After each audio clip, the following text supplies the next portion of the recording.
welcome. Thank you, man. Thank you for being on. Thanks for having me. It's a pleasure to be here. Dude, this is the first in-person, like, high-quality session. I upgraded everything. We try to record it, but the studio for recording is not up to par. We are in my my dining room, and if we tried to record it, you'd see the living room light shine. So, anyways, I digress. Here we are. Welcome. Thank you. Give us a quick brief on yourself. Who the hell are you? What does the world need to know about you? But more specifically, yes. What were you doing before crypto? It's a good question. So my name is Jeremy. I'm the founder and CEO of Remark, which is a CeFi exchange that mints tokens for creators, communities, and companies. And let's see. Yeah, born and raised in the Bay Area, California. I am with a background in music, specifically music and graphic design. Have a master's degree from Berklee College of Music in global entertainment and music business. And, it's always since I was young, it was my goal to start a company. I didn't know what, but, part of starting a company is the journey to find out what that company is about. And it changes along the way. So prior to starting this company, I actually just came right out of grad school and just said, there's no better time in my life to experiment, to build this.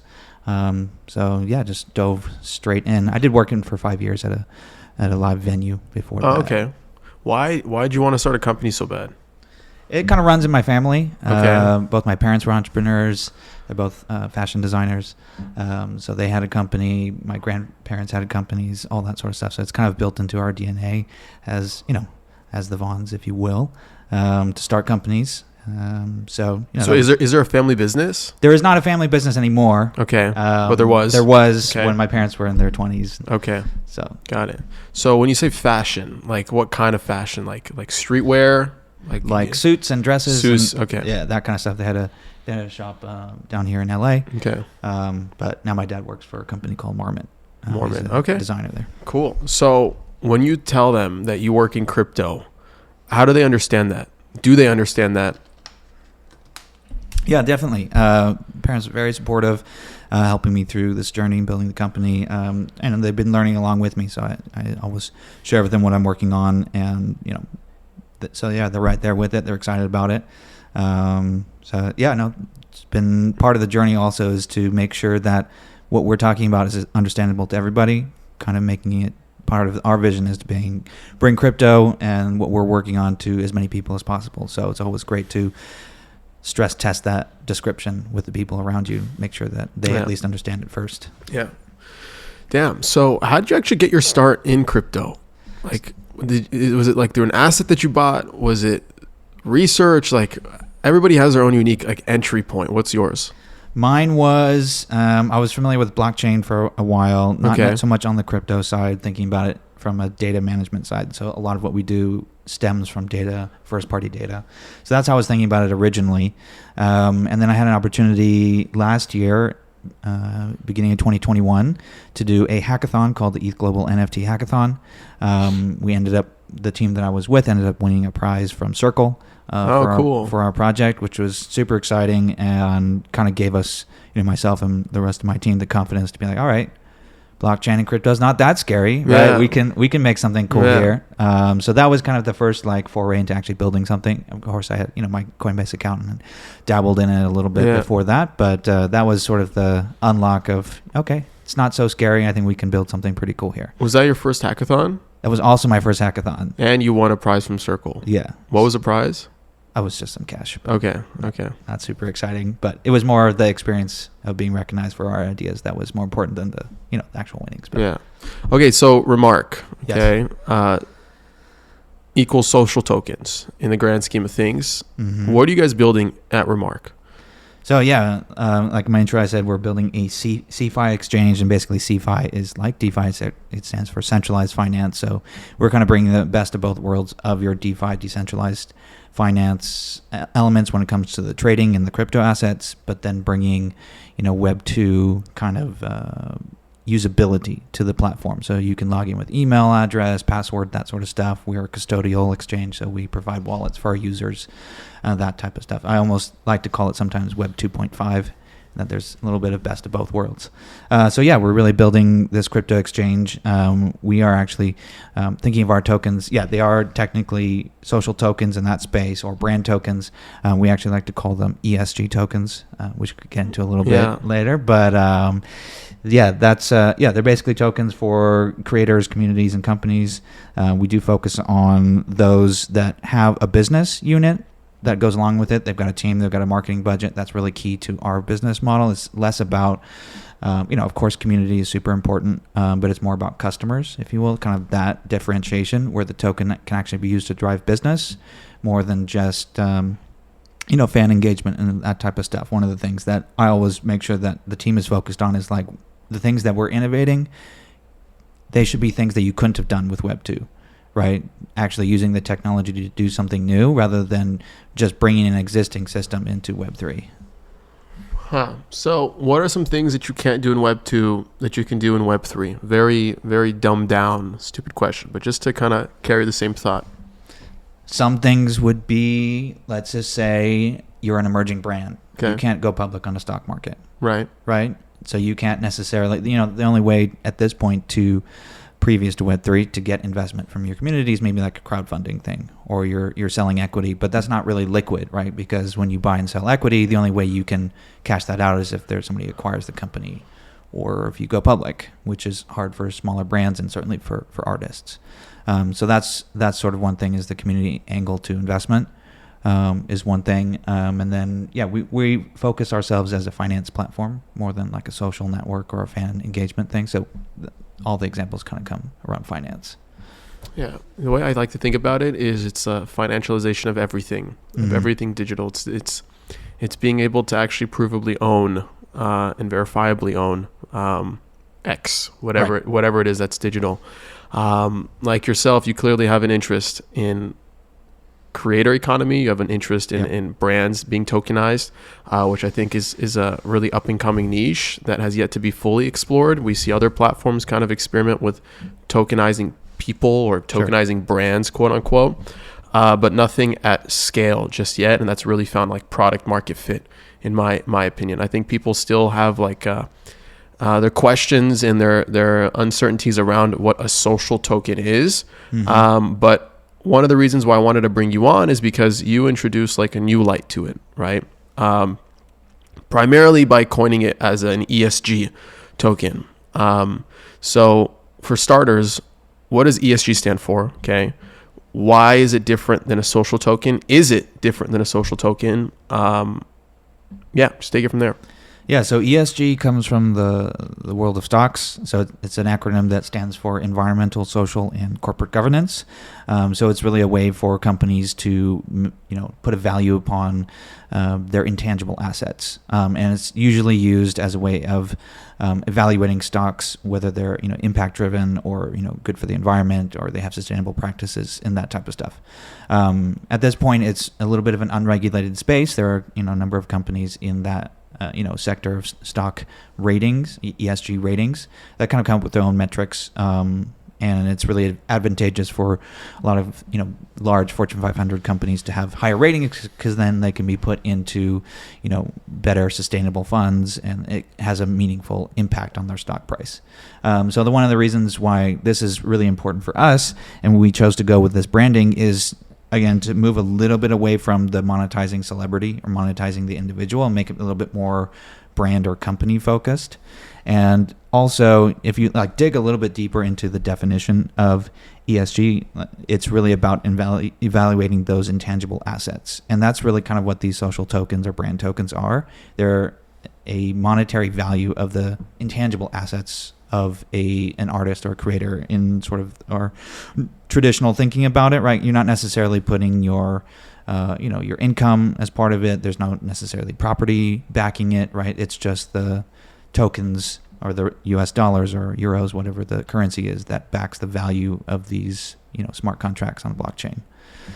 So we found that the ESG metric is a nice way to differentiate ourselves a little bit in the market from a branding perspective, but we also use the categories actively. So tokens on Remark exchange will be in the categories of environmentally driven, so socially driven, which really falls under the existing social token umbrella, for artists, athletes, creators, that type of stuff, and then also governance. So we're not going full DAO with the token, but you can do like token-based voting or things like that. So the tokens kind of fall under those three use cases.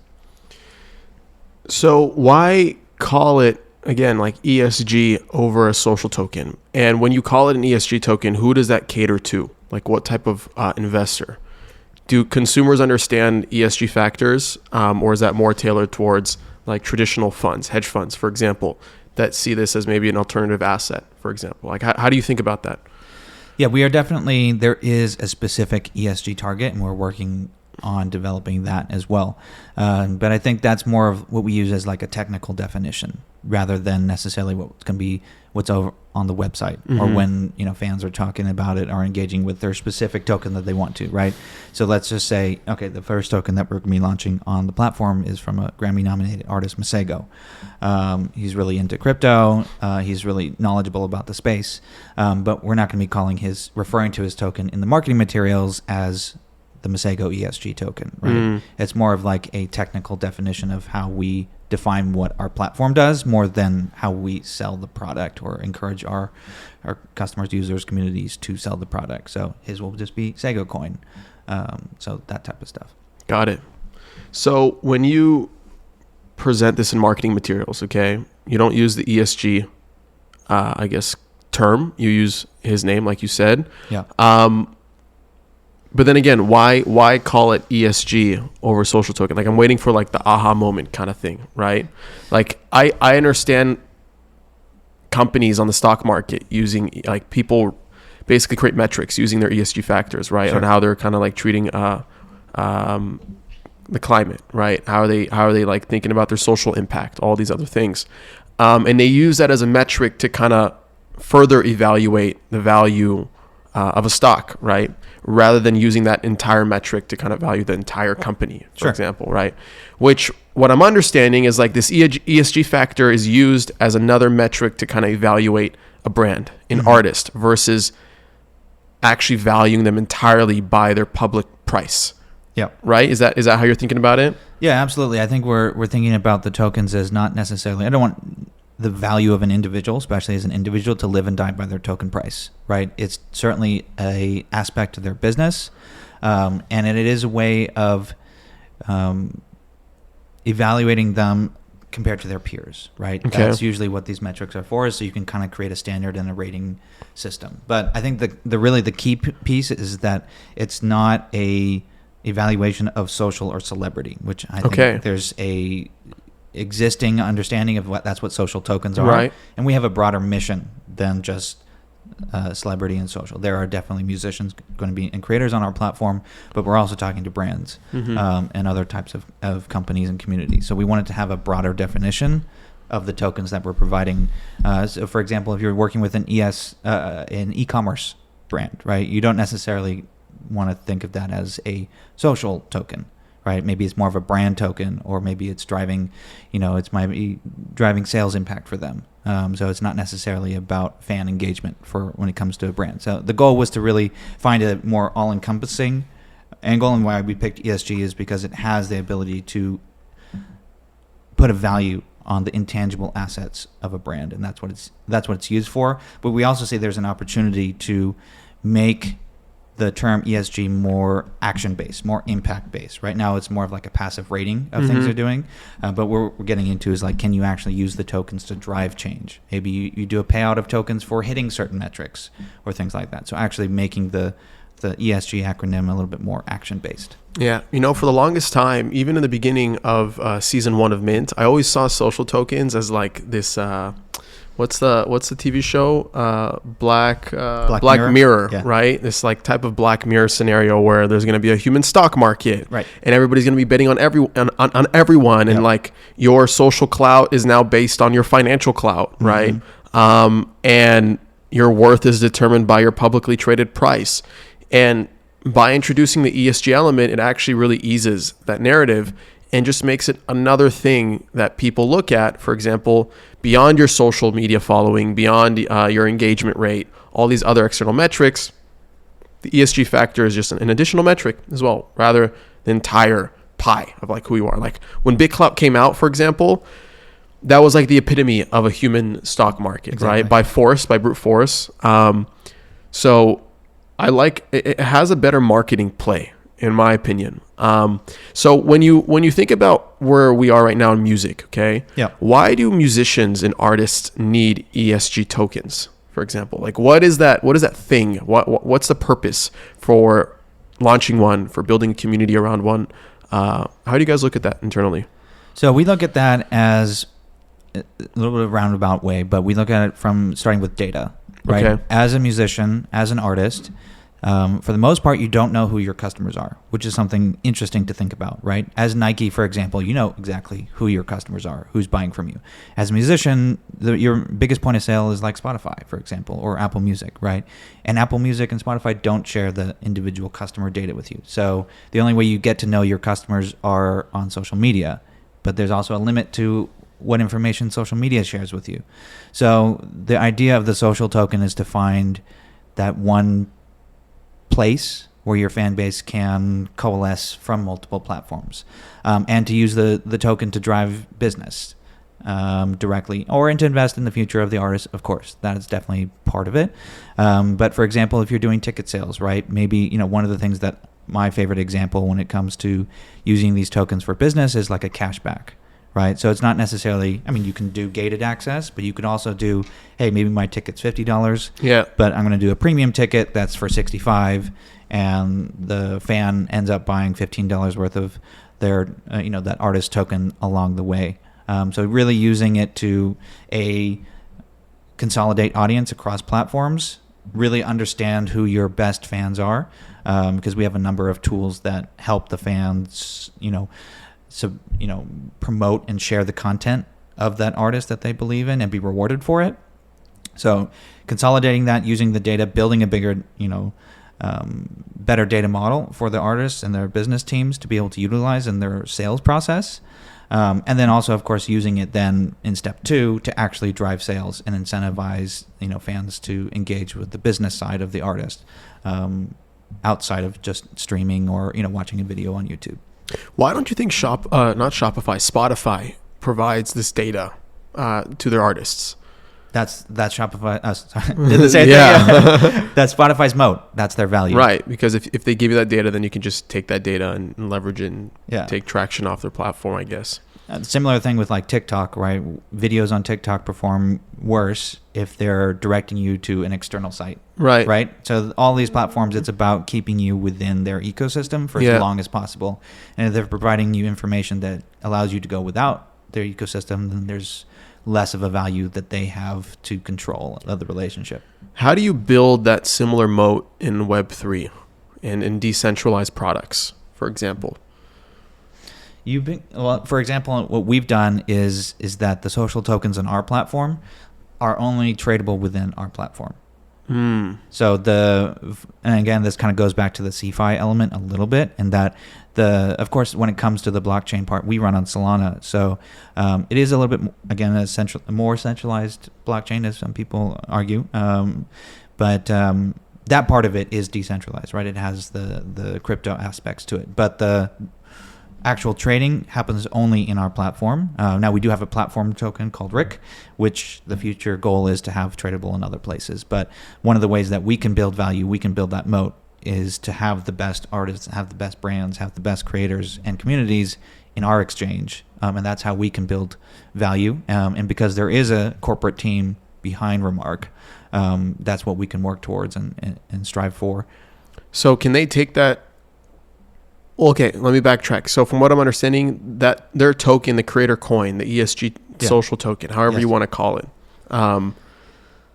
that stays native on your platform, meaning the creator or the artist or the brand can't take it outside of the Remark exchange, and they can't trade, freely on the Solana blockchain? Correct.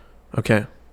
Why do you think that's a better model versus kind of making everything more free and more, interoperable, for example? It's a good question. It's something that we definitely thought about a lot.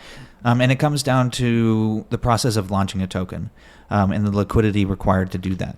So one of the things that we do is we provide an offset to launching the token, so that it doesn't necessarily require a lot of funds to mint or initially start a token, but you can still have a competitive or meaningful price. It can start at $1 or $2, $3, something like that. So in order to do that, we don't want to open up that trading pool to anybody to come and start trading with it, because then we can potentially lose liquidity from the pool that way. So there's a sort of a technical reason for that, but it also, I think, provides a more cohesive experience for the customer. And also there are different things like the concept of arbitrage, where there are, Ethereum can have a different price slightly on whatever exchange you're trading it on.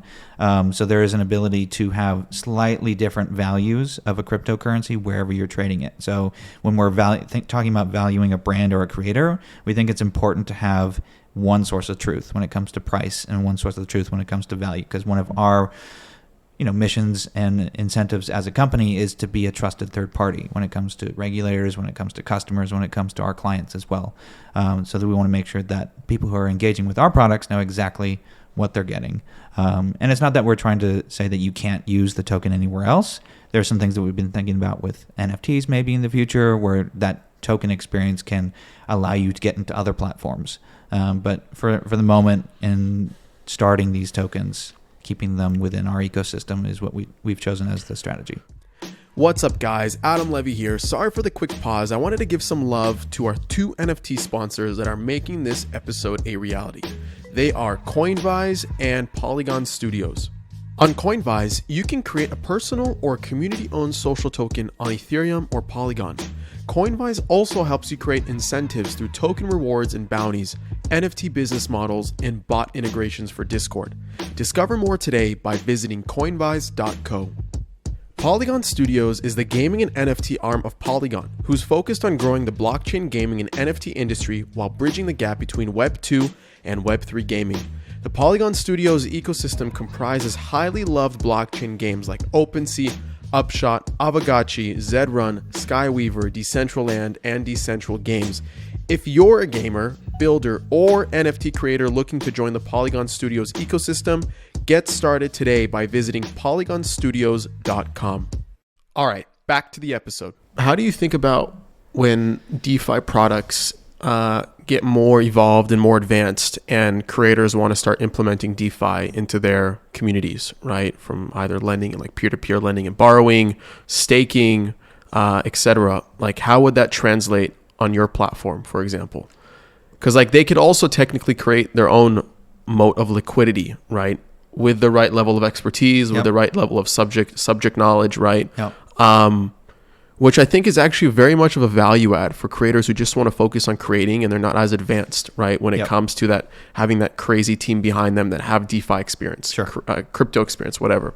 So it's very much like the individual and what their level of understanding is. But again, backtrack. Like, how do you think about when DeFi comes into the picture right now? I feel like it's very much institutional focus, right? We haven't really seen sticky examples of creators using it. We see like NFT lending and borrowing and used as collateral, but yeah, I don't know. I'm like ranting here a little bit. I'd love to hear your thoughts on that. So we actually do enable staking for all the tokens on our platform. Okay.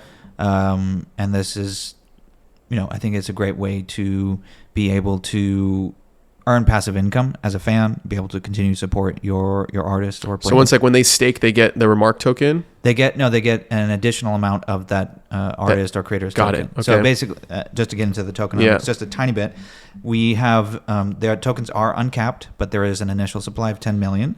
And then the creator brand receives 10% of that market. So they receive 1 million tokens. But again, going back to our offset, we don't put all 10 million of those tokens into circulation. So maybe we start with, 5% of the total supply. So how do we increase from 5% up to 100%, all the way up to 10 million tokens? Well, we use staking to do that. So it's based on the actual, interest in the token. So the more people who are staking it and engaging with it, the faster it unlocks and gets to 100%. So that's sort of a practical way we can increase the liquidity and supply of tradable tokens. Okay. So it's an uncapped token. Yeah. So is that also how you kind of mitigate inflation, right? In the I guess the value of the token lessening, for example? Like how do you kind of, because like the first thing that comes to mind, and I ask these from a very like dumbed down, or I try to ask them from a very dumbed down point of view. You know, you think, okay, uncapped, unlimited supply. You think inflation, right? You think about like dilution, right? Does staking solve that? I think we use staking as a way to control price. Not that we're saying that we're going to be going in there and like manipulating price. It's a set formula that all the tokens work on. So it's the same for everybody. But the idea is that maybe not all tokens get up to 100%, right? Depending on your size of your brand. I think one of the reasons we wanted to do this was because if some token does blow up, right? Maybe there's an opportunity to have more tokens available. And that's one of the things that I particularly like about this token space versus NFTs in particular is people can buy into the ecosystem at whatever price suits their wallet, right? Whatever they can choose to. If I wanted to be part of the Bored Ape Yacht Club, right? I have to put down some serious money in order to be part of that. And that's part of the value proposition, right? It's to make something exclusive. What we want to do is we want to drive business, we want to drive commerce, and we want to make this accessible to as many people as possible. So having the flexibility to have unlimited supply if we need it, I think that's an important concept, but that doesn't necessarily mean that we are inflating the price of tokens. There will still be a nice, bonding curve increase in price. How do you think about the difference between a social token or an ESG token and an NFT? And the utility that comes around that? I kind of use this sliding scale analogy where on the right side you have an NFT and on the left side you have a social token or ESG token. And on the right side, basically there are fewer NFTs. That's how NFTs gain in value, right? The more scarce there are, the fewer of them there are, the more valuable it is. On the other side, in our model at least, when you talk about these tokens, the more they are, the more valuable it is. So kind of the goal is it's a little bit different, right? NFTs, the goal is to have a curated, tight community of people who are buying and selling that one particular asset. In our version of ESG tokens, we want to make it as broad as possible and make it as accessible to people as possible. So that's why we've designed our model in that way, so that the tokens, as they are, using staking and different means of distribution, as more people receive them, buy them, sell them, trade them, earn them, the value goes up. And so as the community grows, so does the amount of tokens, and so does the price, and so does the value. I see. So I see people issuing like membership passes as NFTs as a way to kind of create a top level funnel of entry, and then kind of exploring what the funnel looks like beyond that, from monetization, from utility, etc. How do you know which one to choose over the other? Like if a creator comes in here right now and they're like, okay, I want to become more Web3 native. I want to own my audience. I want to build a community around some type of asset. Yep. What type of creator goes the ESG route or the social token route? What type of creator goes down the NFT membership pass route? One other difference I put here is that I think of NFTs as products, right? Okay. It's an individual experience per NFT, even if you have a number of them in the collection, right? Versus a ESG token is more of a long game, sort of longer value. It's more currency based, of course. So I think it depends on the project, right? If you're trying to do a one-off experience or something like that, just kind of dip your toe in, see what it's like, I would definitely suggest going the NFT route. If you're trying to create a new business process and have a more holistic strategy when it comes to utilizing the tokens in different ways, I would maybe consider the ESG token route. I think both have value. Both models have value. It's just about finding the right use case for what you're trying to do as a creator, artist, or brand. Mm-hmm. Yeah, I'm curious to see how this unfolds because there's no playbook. No. Everyone's still experimenting, and when you think you're late to the game, you're actually beyond early because there is no playbook. There is no set rule. Everyone's building in public. Everyone's throwing shit at the fan and seeing what sticks actively, So, yeah, I'm curious to see how that kind of unfolds. You also come from a music business or music background. Yep. And part of season 4 is all about music x crypto, right? How are you understanding what the current state of like the music crypto landscape is currently? I think it's, we've definitely seen a lot of NFT focus. I think social tokens haven't had their moment yet. Like you said earlier, there's no maybe market leader. There are definitely other platforms out there that have gotten significant funding and traction. But we haven't seen a market leader yet, or that quite yet, in social tokens. So I think it's definitely focused on NFTs at the moment. Certainly around, you've seen examples where you're, tokenizing royalties, or you're doing one-off projects or things like that. I think that's probably the focus, and probably will be the focus for the rest of 2022.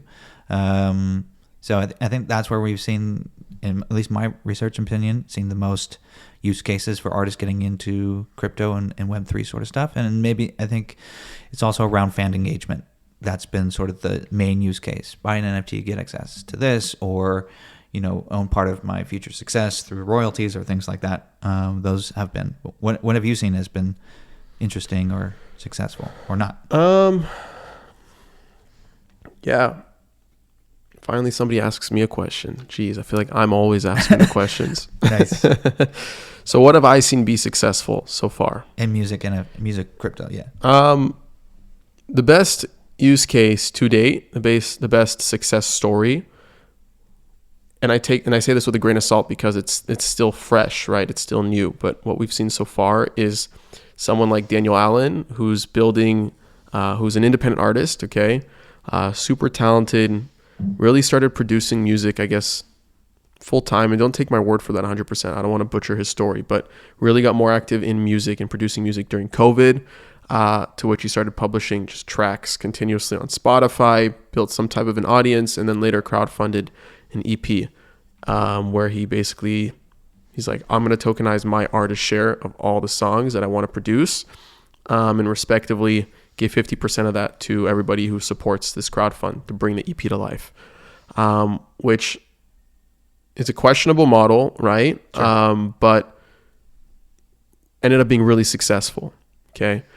Now, when you think about creating and forming a creator DAO, right? Because that's essentially what it is, a creator token-based community around a creator, around his art, around his craft.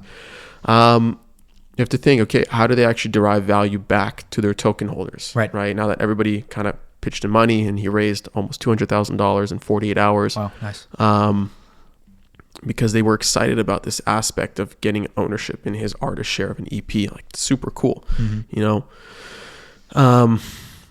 You think about, okay, how can you derive value back to your token holders? Exactly. Where does the money come from? Yep. Because let's be real, the royalties, unless he becomes Justin Bieber, unless he becomes the Kid Laroi, right? Yep. And earns millions upon billions of streams and actually makes money from his royalties, right? He'll make money. He's giving up 50%, but the people who crowdfunded the campaign, if you do the math, it doesn't make sense for them. The amount of money that I contributed, I will not be making back in a very, very long time based off royalties. But what he did do, that was super cool. He's like, okay, not only will you get 50% of the royalties, you'll also get 50% of revenue from any other source that pertains to the EP. Nice. So he sold music NFTs, right? One of ones, editions, and took 50% of that revenue and put it back into the treasury, right? Nice. The community treasury. So you start thinking about, okay, so not only will he start selling his art, aka his music, to collectors, he'll also be doing events. Right. These events will be at some point on chain too, meaning the tickets. They're going to have value. Everything that's kind of generated from the Overstim EP is going to go back to the treasury. So what's the best example that I've seen? That is the best example that I've seen. I think we've scratched the surface, and tickled actually the surface of what's possible with music NFTs. I think we're seeing a lot of interesting people doing interesting things and monetizing and creating value. But again, there's no playbook yet. Yep. Everybody's just building it public. I think today, the Grammy award-winning artist or producer, REC, just released his kind of value add or experience or utility, however you want to call it, for his token holders, where he basically built a custom website, a destination, similar to what Don Diablo did, the DJ, when he released his new album. It's this really cool 1990s types of homepage where you can connect your wallet and have this really cool digital experience. Nice. If you collected his stuff, if you bought into his social token or received his social token, I don't think you can buy it. Again, that's not really connected to music. It wasn't necessarily connected to his music success. People got the token, because he's a musician, like his entire story, maybe not directly because he's a musician, but it's all kind of like tied together. But again, it goes back to everybody's just experimenting. There is no playbook here. So yeah, I could tell you that there's one of ones that people have been doing really well with on catalog editions. Right. The list goes on, but yeah, we have yet to really see what's successful. I don't know. We've went through an interesting phase, and back to you, like the last few months, we see a lot of experimentation around NFTs. Anything specifically that stood out to you from an artist point of view, from a platform point of view, from a strategy point of view? Well, I think part of the example that you gave, which I think is a great example, is that NFTs and all these crypto, Web3 models you need to think about where the money is coming in, right? Once you've done the initial sell, you've done the fundraise, how do you bring value back to the treasury, right? And there needs to be multiple revenue streams for that. I actually read a little bit of an article on this, why I don't think that, in my opinion, you shouldn't buy a music NFT for the royalties. It's because coming from the music space, knowing that the payouts take, a quarter to 6 months, and then you have to then put that on chain. And what if you got a royalty check from your label? If you're signed to a label that encompasses a bunch of songs, that doesn't necessarily just encompass the one song you put on chain. So there are a lot of sort of back end processes that make that a little bit difficult. So I think what we've seen in my experience is that there's been a lot of experimentation building in public, which I think which is exciting. That's part of why I'm in this space. We have an opportunity to build something new in the blue ocean. And I think what's been great has been the community around it. People that I've talked to, like you, people are just excited to experiment, to try something new, to put it out there and see what happens. And that's been, for me, the most exciting piece, is just meeting other founders, other artists, and who are really passionate about this. We did a little bit of a pivot last year to come into Web3.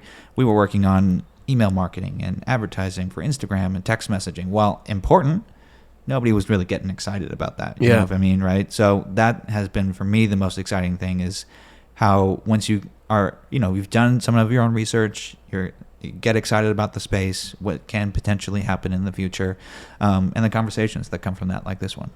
Another thing that I find really interesting is the platforms in which people build communities. Okay. Mm-hmm. So let's talk about like the funnel, for example. People use their social media, Instagram, TikTok, Facebook, Twitter, Snapchat, Twitch, etc. They use these like grandiose platforms to build viral audiences. Yep. And then they use sub platforms like Substack or Patreon or OnlyFans, etc.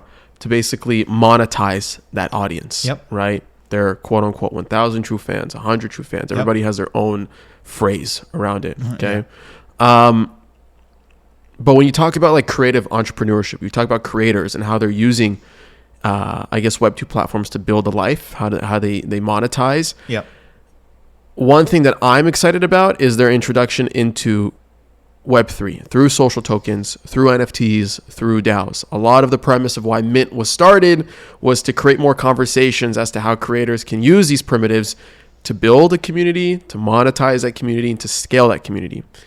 And it's interesting because people shit on NFTs, people shit on social tokens, and they fall trapped to this like this sheep narrative where it's bad, it's not good, it's evil, blah blah blah. But when you think about it, it's actually the first time in history where you can create a true, authentic, direct to fan relationship, owning that communication channel, owning that monetization channel, something that you weren't really able to do in the past. Yep. Okay, what do I mean by that? When you issue an NFT, when you issue a social token, your audience buys that, okay? There's no Patreon, there is no OnlyFans, there's no centralized platform that actually owns that community building element, right? You use a platform like Discord or Telegram to build that community and have a direct line of communication to your audience, which you otherwise wouldn't have really had if you didn't have SMS or email. In my opinion, really like outdated forms of communication and really annoying forms of communication. So, back to community building platforms, like I'm beyond interested to see how musicians, for example, are using their one-of-ones, their editions, their social tokens, their DAO communities to form more tight-knit groups, right? And focus less on the virality that comes from social platforms and more of the what's the word? Like the more of the intimate experience that comes from buying an asset and then creating value around that asset. Mm-hmm. That's what's personally exciting to me. Like minting is cool. All these numbers are cool. Yeah. But like it's very short-term value, Yep. right? How do you create long-term sustainable value? So yeah, again, we haven't seen a playbook for, like that developed either, right? No. Maybe the closest thing to that is Bored Ape Yacht Club. Yeah. But that's more of like a creator community. It's not a creator to his audience, to her Yeah. audience, etc. Yeah, it's just some thoughts. No, definitely. I think also a lot of the narrative has, like you said, it's been about the minting, but not necessarily what comes after the minting. Yeah. Right? Yeah. And that's something that when we're working, trying to find clients to work with, we need to make sure that there's a repeatable process. And that's also why I feel like the social tokens or ESG tokens are really great, because you can embed them into different things. You could say, reward a fan for pre-saving a track. You could give the cashback example that we talked about. You could use the tokens as gated access to a specialized, a private event for token holders or something special like that. So there are a number of different ways that we're working with our clients and partners to be able to build these repeatable experiences, some of which can be set and forget, right? If you have something on your website, right, you've got a cool hoodie, and you get $15 cash back. You can kind of set that. You don't have to always be like, hey, buy my token. And I think that's, for me also in the music space, since we're, the season is about music, is in traditional fan artist relationship, even though the artists do talk about, hey, this is all for the fans, but they do immediately kind of go and turn around and say, hey, well, actually stream my song though, or buy my stuff. Mm-hmm. Right? So it has the sort of the,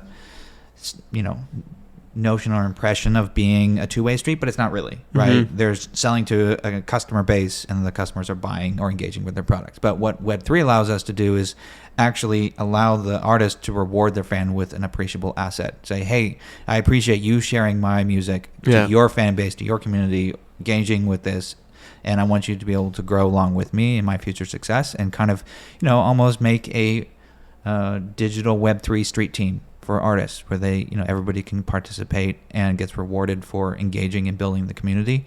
It kind of gets a little bit into a future of work thing, right? What if you could, that was your job, was promoting different communities or, making money from the Web3 ecosystem. And I think that kind of stuff is exciting, and it unlocks a true two-way street for artists and fans. Yeah. Another thing that I'm excited about that I haven't seen done exceptionally well yet is, once you buy that asset, similar to what you were just saying, how do you actually incentivize and verify contribution? Right. Okay. So, for example, in the context of music, let's say an artist releases an album, okay, and they do a bunch of promotions on it. How can you actually reward the listeners who bought into that asset and are part of the community, the DAO, whatever you want to coin it? Sure.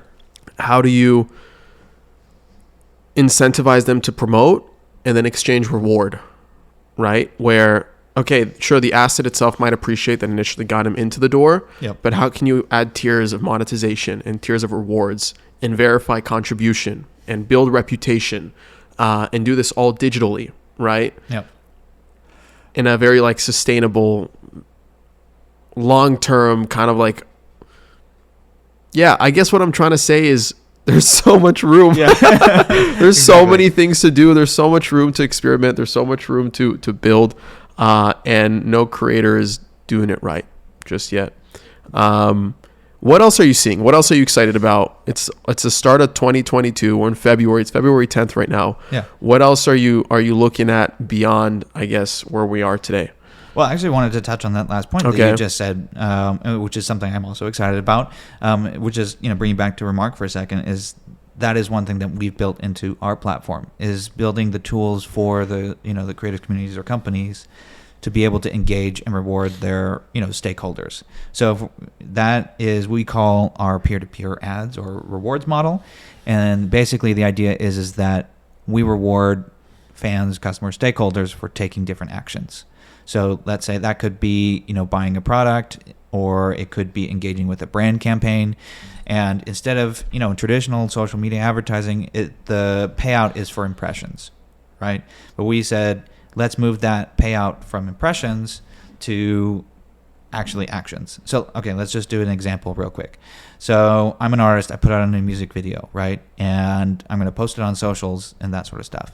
And normally when I go to run an ad on Facebook, what I do, or Instagram, is I put some cash in and it does a story ad or a post ad. And the user experience on Instagram is like, oh, I saw an ad. I'm just going to scroll right past this because I want to see the content I actually want to see, right? But now what if you could make that content, you could post on your story and say, hey, swipe up to watch the video and earn tokens, or swipe up to watch the video and share the video with your network and earn more tokens for doing that. So that's kind of the peer-to-peer ads or rewards model that we've built that kind of incentivizes continued engagement and turning that ad spend, right, from an expense where you're just paying Instagram or Facebook, turning it to actually an investment. Because what you're doing now is you're investing in your community. You're paying your community, you're rewarding your community for helping to promote your collective brand, right? Because the fans are an important part of your brand and the success of your brand. So that's how we're kind of looking at, can you make the community a real part of what you're doing by using this peer-to-peer ads or rewards model. Got it. Interesting. So much to unpack. So much to do. So what's next for Remark? Where are we headed? Well, we're headed. We're going to be doing a launch end of March, beginning of April. So, top line, tokens definitely going to be with Masego. Masego Coin, he's nominated for a Grammy this year. He's playing at Coachella. Cool. Really deep in the space. Really excited to be working with him and his label EQT. They have a JV with Capitol Records, which is short for joint venture. And they have some really great guys over there. Just had a meeting with them yesterday. Some really fun and exciting conversations. Excited to be about that. We're also working with another label called 3TE. They have a number of emerging artists, to which are Isla, one of which is also Johnny West. He was on American Idol in 2020. And they also work with kind of an OG Bay Area rapper by the name of Too Short. So we're going to be working with them and their clients as well to be doing some exciting stuff. And those will all be coming as part of our launch, as well as another kind of community, and this is an example of how we're looking beyond music a little bit as well. So there's this community called Make. They're sort of the original protagonists or promoters of the term Web 2.0, actually, back in the day. They have this community of makers that are sort of like DIY creators of different projects and things like that. So they also have a magazine. So we're looking at how can we use the token with their magazine? How can we use it with their upcoming Amazing Maker Awards, rewarding the community of makers, that sort of stuff. Some really exciting, diverse projects that we're working on, and they'll all be part of the rollout in end of March, beginning of April. So that's what's next for us, kind of building up that story, the go-to-market, and getting ready to launch. Well, look, we'll have to do a recap closer to that time or after that time and check in and see where everything's at. But thank you for being on. This was really fun, and hope to have you again soon. Thanks for having me on, Adam.